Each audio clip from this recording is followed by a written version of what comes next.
Olá, alunos! Estamos mais uma vez aqui para falar a respeito das cadeiras, das disciplinas do EJATEC. Hoje vamos falar a respeito da disciplina de Direitos Humanos. Dentro do assunto Direitos Humanos, vamos falar nessa aula a respeito das gerações do direito, da evolução dos direitos humanos. Para falar dessa evolução dos direitos humanos, primeiro a gente precisa de um conceito.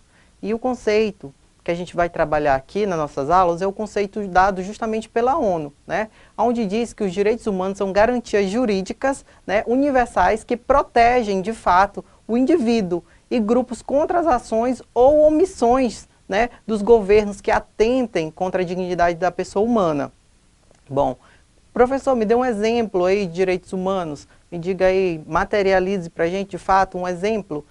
A gente pode citar o direito à vida, o direito à integridade física, o direito à dignidade, ao direito à dignidade, entre outros direitos. A gente sabe que os direitos humanos, eles são, de fato, garantias históricas, que mudam ao longo do tempo e vão se adaptando às situações, às necessidades específicas de cada momento. A gente tem 3 marcos nos direitos humanos, essa, de fato, globalização dos direitos humanos. A gente diz que esses 3 marcos são divididos em histórico, um marco histórico, marco político, institucional e um plano, de fato, jurídico. A gente pode ter aí como plano histórico, de acordo com o nosso material, o término da Segunda Guerra Mundial em 1945. No plano político, institucional, a gente tem a criação das organizações, das Nações, de fato, Unidas, a ONU, também em 1945. No plano jurídico, já temos a promulgação da Declaração Universal dos Direitos Humanos, a DUD, lá em 1948. Bom, a base dos direitos humanos é justamente a dignidade da pessoa. Professor, mas de fato, o que é essa dignidade? A dignidade é a convicção de que todos os seres humanos têm o direito a ser igualmente respeitados, pelo simples fato de ser humano, de sua humanidade, tá bom? Em palavras mais simples, a gente pode dizer que os direitos humanos ele assegura a dignidade de um ser humano, de fato respeitar, aquele ser humano ele tem que ser respeitado e tratado de forma igualitária em relação aos outros, independentemente de qualquer condição social, cultural ou econômica.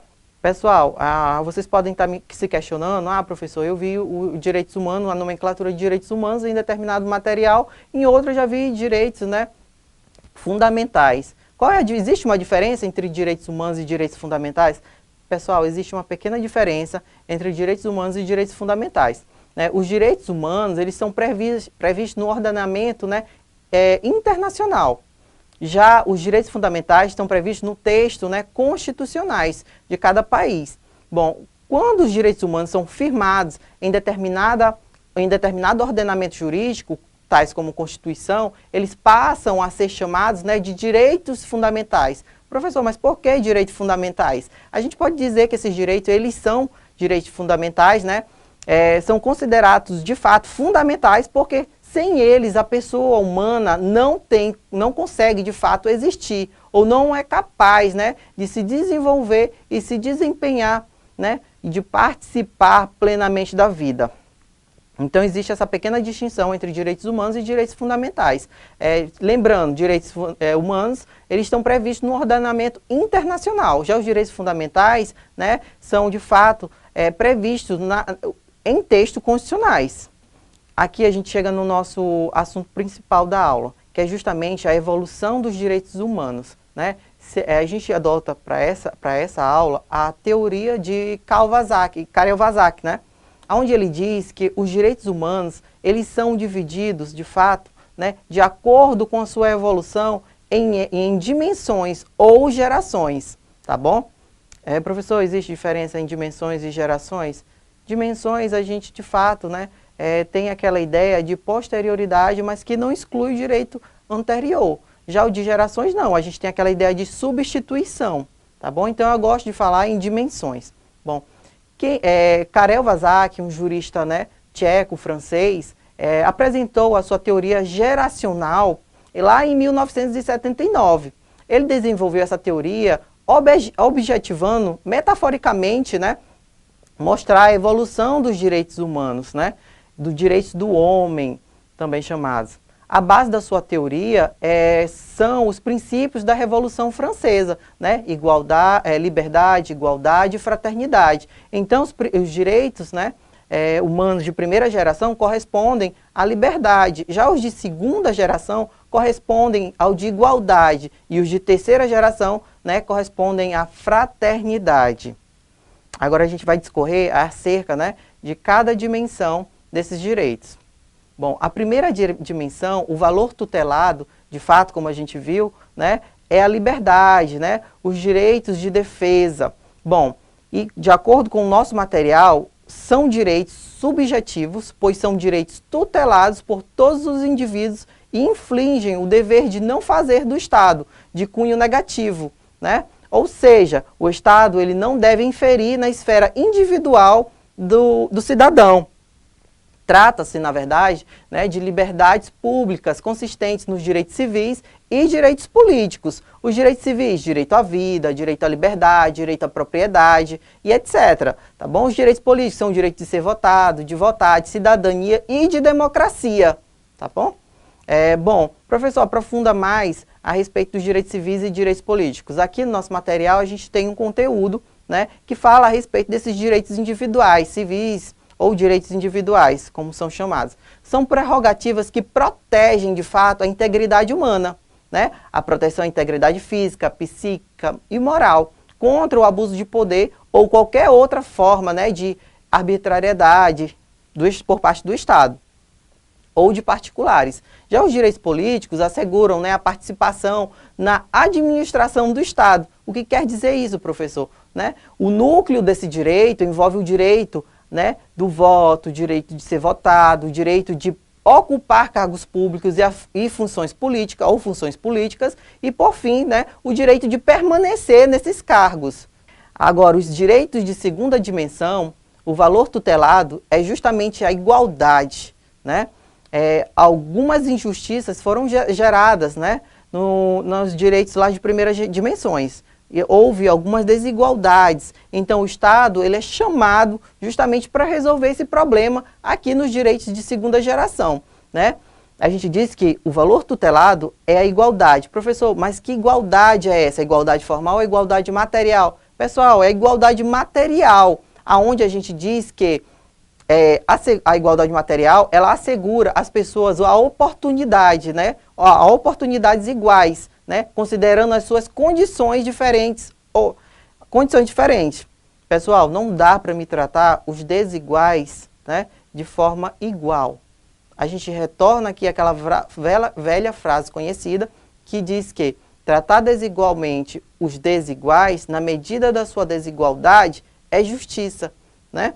Então, de fato, eu não posso tratar as pessoas desiguais com o mesmo critério. Eu preciso justamente, né, achar uma forma de igualar essas pessoas. Então, trata-se, essa geração de direito, essa dimensão de direito, né, como eu gosto de falar, trata-se dos direitos econômicos, sociais, culturais, tais como o direito à moradia, à previdência social, né, à educação. Então, é a partir dessas segunda dimensões de direito que surge, de fato, né, esses direitos econômicos, sociais e culturais. Eles de fato não surgiram, eles foram positivados, tá bom? Porque tratam-se, na verdade, de garantias, direitos humanos.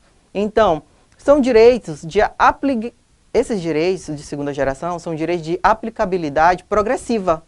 Infringem o dever de fazer do Estado, de cunho positivo. Então, lá na primeira dimensão, a gente diz que, de fato, o Estado ele não pode interferir. Não, a gente já afastou o Estado, né? A gente quer liberdade, a gente quer, de fato, exercer o nosso direito ao voto, né? O nosso direito à cidadania. Mas aqui, quando, de fato, acontece uma desigualdade, né? Quando os direitos humanos de alguém são, de fato, infringidos, né? Violados, a gente chama o Estado, porque ele é que, de fato, vai resolver esse problema.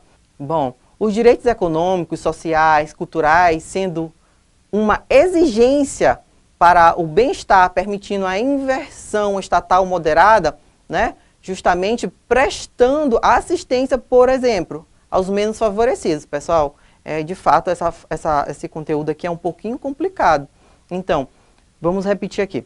Sendo a exigência, né, os direitos à economia, direitos sociais e culturais, eles são, de fato, exigências, né, para o bem-estar, permitindo o bem-estar do ser humano, né, permitindo a intervenção do Estado de forma moderada para prestar assistência a essas pessoas, né. Um exemplo são os direitos trabalhistas, né, os direitos à educação. Esses direitos, de fato, né, eles recaem sobre o Estado porque eles sempre vêm acompanhados de um custo. E quem, de fato, vai garanti-los são o Estado, né, aos mais necessitados, às pessoas que, de fato, precisam. Então, os direitos trabalhistas, o Estado, ele vem, né, cria, de fato, uma proteção para aquelas pessoas. O direito à educação, o Estado permite o acesso, né, à educação. Então, de fato, esses direitos econômicos, sociais e culturais da segunda geração, né, são ligados ao bem-estar do ser humano. Bom, já os direitos de terceira dimensão, o valor tutelado é a solidariedade, ou, de fato, a fraternidade, né, de acordo com os princípios da Revolução Francesa. Bom, são direitos difusos e coletivos. Professor, eu não sei o que de fato é direito difuso e o que é direito coletivo, são coisas muito parecidas e eu não sei diferenciar. Não tem problema, a gente vai resolver aqui de acordo com o andamento da aula, tá bom? Esses direitos, eles tratam-se, né? Tratam-se do direito à paz, à autodeterminação dos povos, né? O direito ao desenvolvimento ao meio ambiente, né? Ecologicamente equilibrado. Então, pessoal, o que são esses direitos difusos? Esses direitos difusos, eles recaem sobre uma coletividade indeterminada. Eu não posso, de fato, determinar, né, quem são os destinatários daquele direito, né? É uma indeterminação, são direitos incertos, você não consegue individualizar esses direitos. Um exemplo disso é justamente, né, o direito ao meio ambiente equilibrado. Se uma empresa ela causa poluentes acima, né, do permitido, ela vai atingir pessoas, né? Todo mundo que passar por aquele local onde está sendo emitido esses gases, esses poluentes acima do permitido, eles irão respirar aquele gás, né? Aquela poluição. Eles serão contaminados de fato, mas eu não consigo, né, precisar quais foram as pessoas que de fato respiraram aquele ar poluído, né? Já os direitos coletivos, você consegue de fato identificar, né, os atingidos. Um exemplo é o direito do consumidor. Vamos dizer que uma montadora, de fato, ela produziu, né, determinada linha de carros. Ela produziu lá e esses carros eles vêm com defeito no freio.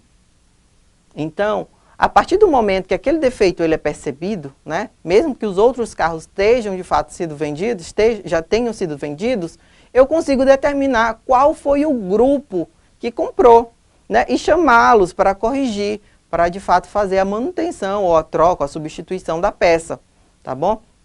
Então aqui os direitos tutelados destinam-se, né, de fato à proteção de grupos, né, de indivíduos, diferentemente das primeiras dimensões, aonde o titular de fato era o indivíduo. Aqui no direito de terceira dimensão, a gente de fato consegue dizer que o destinatário, né, são os grupos de indivíduos e não o indivíduo, como lá nos dois primeiros direitos de primeira geração e de segunda geração. Pessoal, os direitos humanos e a responsabilidade do Estado. A gente vê muito algumas ações do Estado, né, que é infringindo, de fato, violando os direitos da pessoa humana. Então, em tese, vamos supor, eu tenho um agente público, né, ou um representante dos três poderes, do executivo, né, do legislativo ou do judiciário, e essa pessoa, né, ele de fato viola o direito do outro, né, ligado aos direitos humanos. Ele viola. Quem eu devo responsabilizar? Eu devo responsabilizar o Estado ou devo responsabilizar aquele indivíduo? Em tese, o Estado, ele responde, né, por todos os atos que violam os direitos humanos, cometidos por representantes dos três poderes, do executivo, do legislativo ou do judiciário e também por seus agentes estatais, independentemente, né, da função que eles ocupam em todas as esferas, né, da União, dos estados, dos distritos federais e do município. Então, pessoal, a gente também sabe o conceito, né, de direitos humanos. A gente seguiu lá o conceito dado pela ONU. Então, o conceito os direitos humanos são garantias jurídicas universais, ou seja, destinadas a todas as pessoas, né, que protegem os indivíduos e grupos contra as ações ou omissões. De fato, eu não preciso estar em um grupo para ter acesso a esses direitos, né, para ter esses direitos garantidos. Eu posso apenas ser um indivíduo e ter essas garantias, ou constitucionais, quando positivadas, né, no nosso ordenamento jurídico, por meio da Constituição de cada país, ou direitos humanos, quando positivados, né, no ordenamento jurídico internacional, tá bom? Então, a gente termina a nossa aula dizendo que os direitos humanos, eles são garantias históricas, então eles irão evoluir, né, de acordo com o tempo, com as necessidades, né, de adaptação daquela sociedade, daquele ambiente. Então, a gente pode de fato dizer que os direitos humanos, eles são expansivos. De acordo com a sua evolução, os direitos são criados e não suprimidos, tá bom?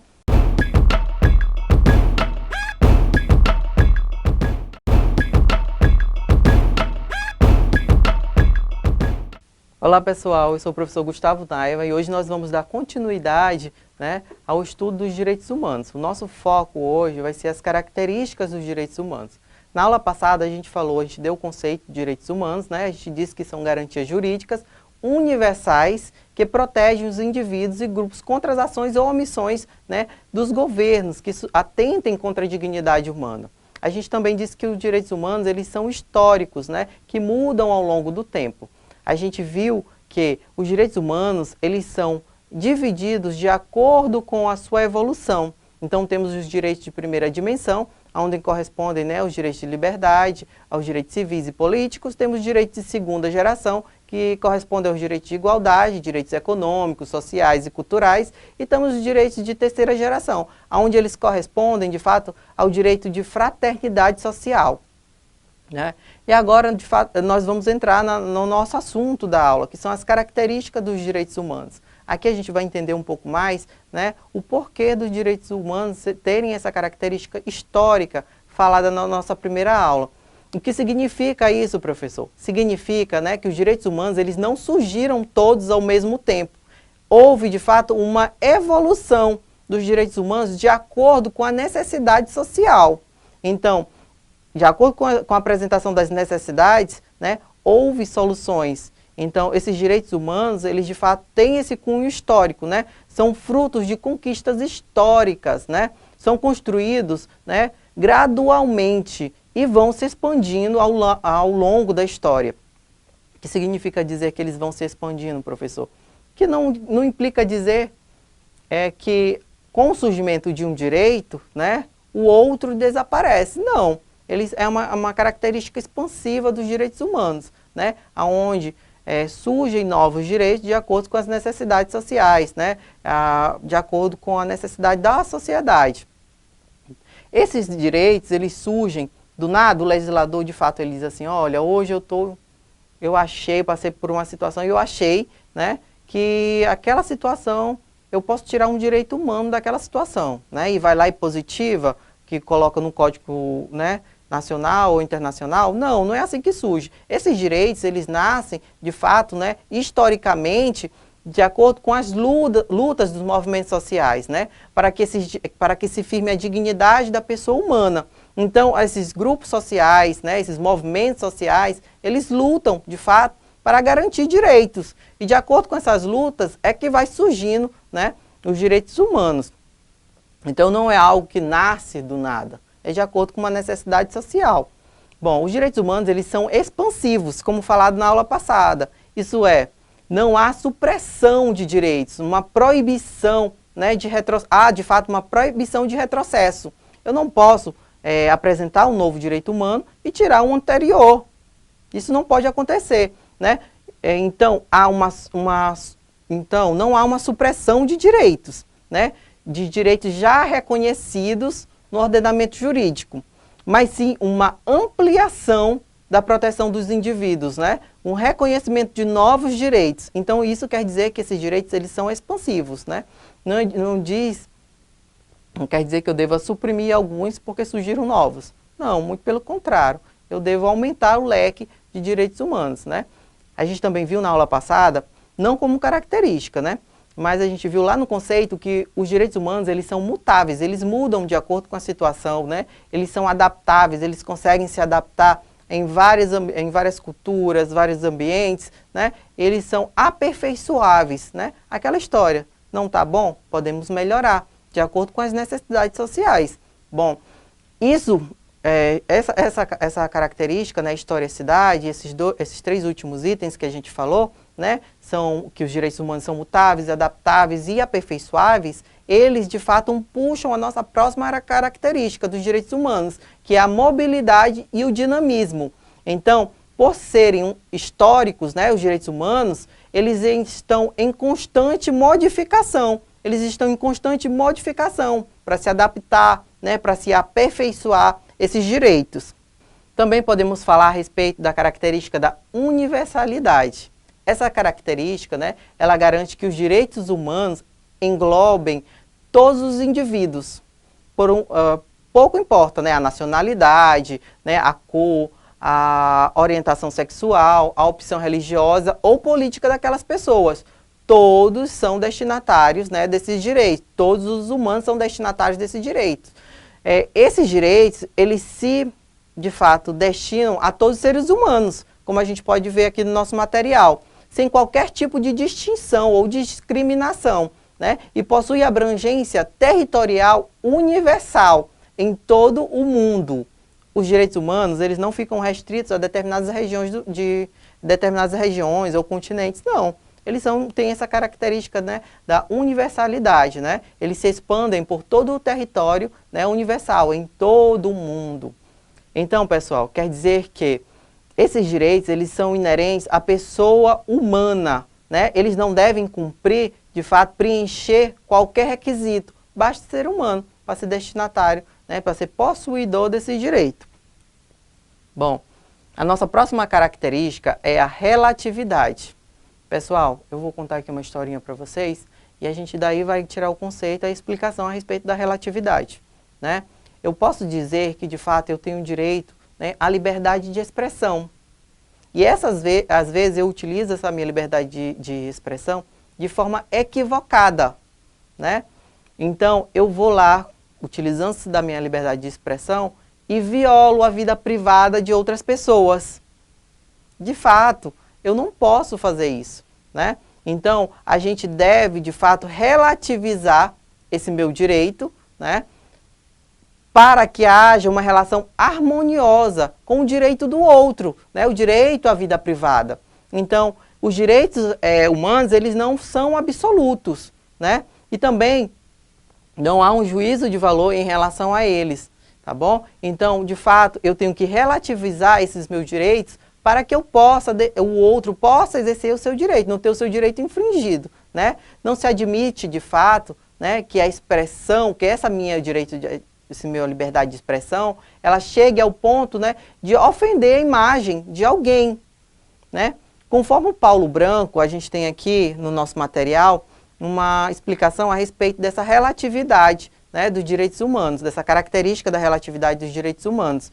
Eu posso dizer que, de acordo com Paulo Branco, eu posso dizer que os direitos humanos, né, os direitos fundamentais, eles podem ser objeto de limitação, não sendo, pois, absolutos. De acordo com Paulo Branco, até o elementar direito à vida tem, de fato, a limitação explícita, né? Lá no nosso artigo 47, do artigo 5º da Constituição Federal, dizendo que em situações, né, de guerra, podemos, de fato, admitir a pena de morte. Então, aquele direito à vida, ele foi, de fato, relativizado, tá bom? Então, a nossa próxima característica a respeito dos direitos humanos é a irrenunciabilidade dos direitos, tá bom? Eu não posso, de fato, renunciar aos meus direitos. Lembra daquela história do cara lá que, de fato, teve seu direito violado? por mim, né? Eu fui lá e utilizei a minha liberdade de expressão de forma equivocada e fui lá e violei a vida privada dele. Então, pessoal, ele com medo da minha responsabilização, porque de fato eu vou sofrer uma sanção, né? Então, ele com medo da minha responsabilização, ele diz assim, não, eu abdiquei desse direito, eu renunciei desse direito da minha vida privada, eu não quero que aquela pessoa ali sofra as sanções, né? Ele não pode, ele não pode. Outra situação para exemplificar aqui essa característica da renunciabilidade, né, é justamente aquela situação onde os trabalhadores, eles passam a exercer as suas funções, né, de acordo com as características lá do trabalho escravo, eles passam a, de fato, trabalhar dessa forma, sem remuneração satisfatória, sem direito à moradia, sem uma série de direitos humanos que são infligidos lá no trabalho escravo, né? A gente pode utilizar essa situação onde o empregado, de fato, ele chega no empregador e diz assim, olha, é pouco que você está me oferecendo, é o mínimo, mas eu quero ficar aqui nessa situação, né? Eu quero, de fato, ficar aqui nessa situação. Eu tenho um primo que mora ali perto, eu tenho outro primo que mora aqui perto, então só essa situação aqui me basta. Esse trabalhador, ele não pode, de fato, renunciar, né, o seu direito à dignidade, o seu direito à vida. Então, de acordo com essa característica, a gente pode dizer que não é possível renunciar à renúncia dos direitos humanos, pois como são direitos inerentes à condição humana, ninguém pode, de fato, né, abrir mão da sua própria natureza. Bom, dessa característica, né, decorre que a eventual manifestação de vontade da pessoa em abdicar, de fato, da sua dignidade não terá valor jurídico, sendo reputada como nula. Então, aquele trabalhador, mesmo abdicando, de fato, dos seus direitos, quando o Ministério do Trabalho, quando o Estado, de fato, chegar, né, lá naquela fazenda que ele trabalha, ele vai chegar no empregador e vai falar assim, olha, tem essa pessoa aqui, de fato, trabalhando em condições análogas à de escravo. Então, o que você tem a dizer? Aí o empregador, muito esperto, tinha pedido para o empregado assinar uma carta lá, renunciando seus direitos, e diz, olha, ele renunciou seus direitos. Ele me apresentou essa carta aqui e, de fato, ele renunciou. O que eu posso fazer? Apenas admitir, eu estou precisando de um empregado, e ele, de fato, quer trabalhar nessas condições análogas a de escravo. Então, aquele trabalhador, ele pode, de fato, renunciar àquele direito? Não. De fato, aquela contratação, né, é irregular. Aquele empregador, ele vai sofrer as sanções, porque mesmo ele abdicando do seu direito, aquilo vai ser tido como nulo. Aquela carta não tem valor jurídico algum, tá bom? Então, o trabalhador, de fato, ele não pode abdicar dos seus direitos, tá bom?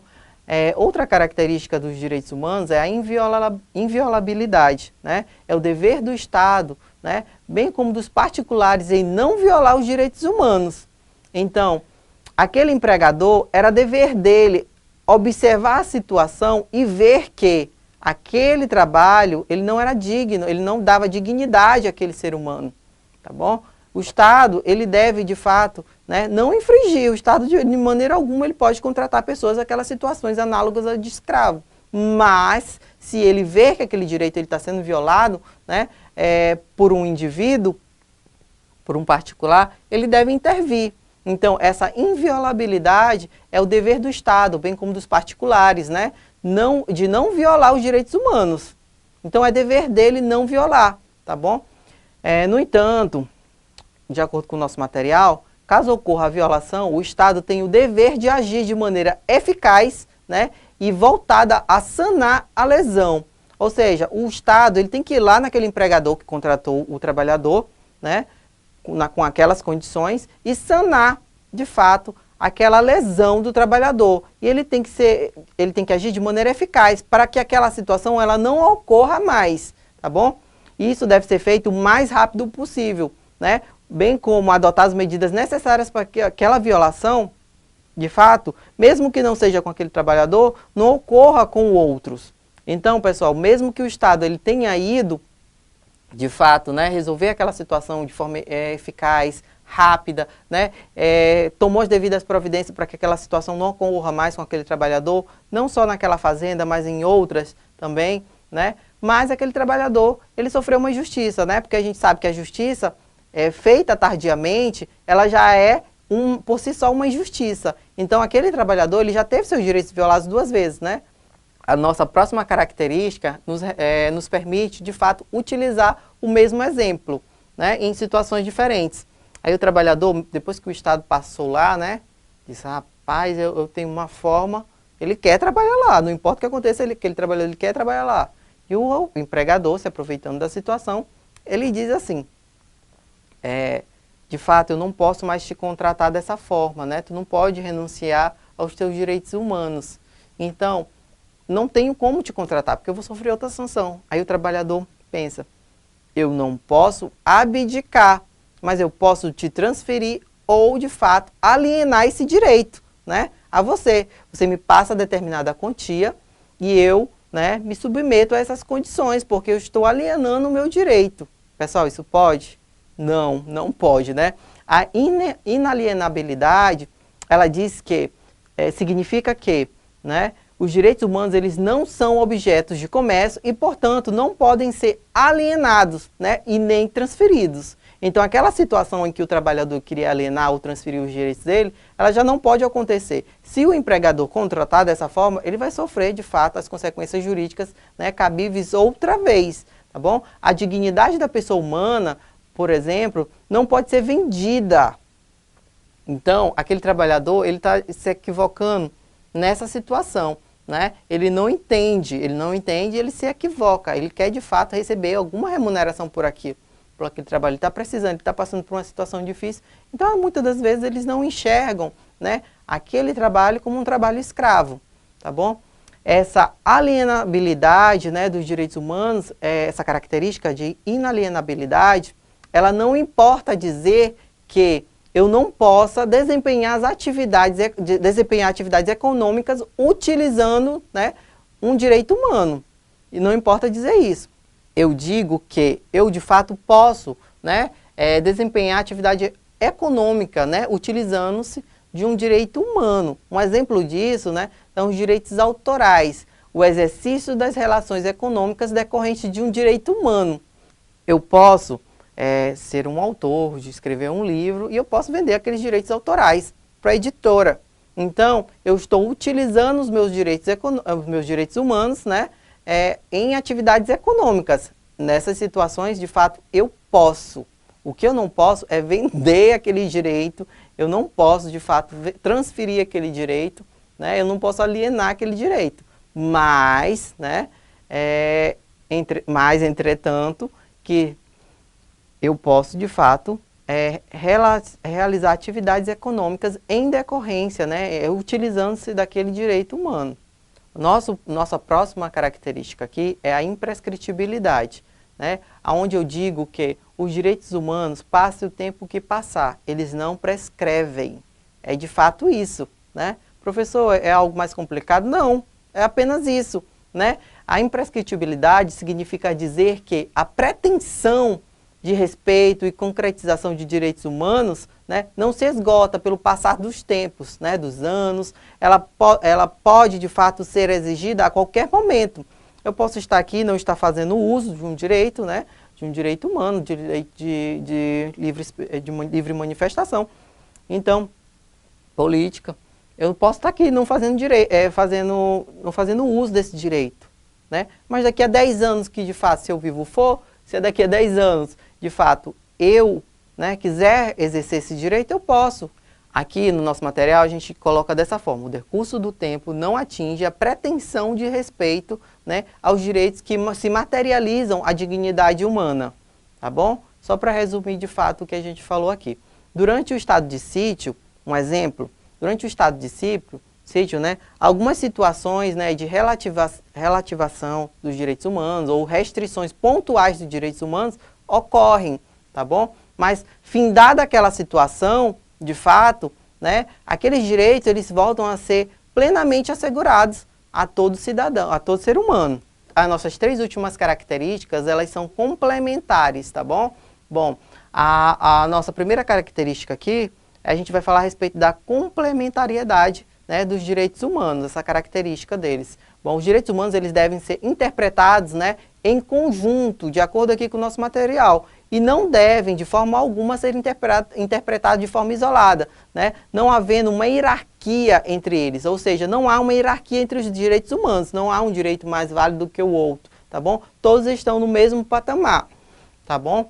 Com a finalidade de se alcançar o objetivo previsto pelo legislador constituinte. Então, de fato, não há uma hierarquia entre os direitos humanos, tá bom? Então, outra característica é muito semelhante a essa complementariedade, né, dos direitos humanos. Essa característica é a característica da concorrência, né? Essa característica, ela de fato revela a possibilidade, né, de exercer os meus direitos, né, em concorrência com os outros, né, cumulativamente. Eu não preciso, de fato, exercer primeiro o meu direito, né, à dignidade, para depois exercer o meu direito à educação, o meu direito à saúde. Não, eu posso exercer esses direitos de forma concorrente, tá bom? Os direitos humanos, eles têm aplicabilidade imediata. Isso é a nossa última característica. Os direitos e garantias fundamentais, né, você já sabe que os direitos fundamentais são os direitos humanos que, quando são positivados na nossa Constituição, né, tem aplicabilidade imediata. Não quer dizer isso. Isso quer dizer que o Estado ele não pode falar assim, olha, você exerce primeiro o seu direito à educação, depois, daqui a algum tempo, né, com o passar dos anos, a gente vai exercer esse seu direito, né, a um ambiente ecologicamente equilibrado, né? O Estado não pode dizer isso, é aplicabilidade imediata, ele tem que de fato oferecer isso naquele momento. Pessoal, essa é a nossa aula de hoje,